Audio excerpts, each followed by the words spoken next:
এই যে হাতার সুবন কথা কথা যে সেন্টি খায় রাগ ধরে না মামা। আরে ছোট ছোট জিনিস নিয়ে মারামারি করে এসব দেখতে ভালো লাগে না আমার। এই বিস্কুট আরে মামা বিস্কুট হোক আর যাই হোক এটা তো রাস্তায় ফেলানো না। আর আমরা স্কুলে গেলাম, স্কুলে কি পড়াইছে? কি পড়াইছে? আমরা বাপ মা শিখাইছে না, আমরা একটা শিক্ষা আছে না, হ্যাঁ, হ্যাঁ। রাস্তায় কোনো জিনিস কুড়িয়ে পেলে হাতে নিবি না, নিবো না, এটা নিবো নেওয়া না। যাবে না। ঠিক ঠিক আছে, আছে, ঠিক আছে। তুই মামা যা তাইলে। এই না এই বেড়া তুই হাত দিতেছিস এর মানে কি তুই নিবি এটা? না আমি নিবো না তো। তাহলে- দেখি রাস্তায় যদি কোনো ফকির পাই না তাহলে না কি না, হবে? না, তুই আরো বড় নয়ন, তোর সাথে আমার ঝামেলা হইবো। তোর সাথে আমার ঝামেলা হইবে এখানে। নয়ন। এই বিস্কুটটা আগে আমি দেখছি। শিগাওয়ারে শব্দ সব এর নাইম যেটা কোনো ব্যাকে উনো।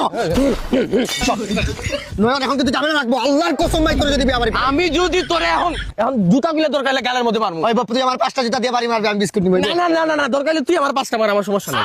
বিস্কুট আমি আগে দেখছি মানে আমি নিবো। He is the biggest criminal. What? Sorry. Biscuit এটা আমি নিবো। Minimum. রাকিব রাকিব রাকিব রাকিব দা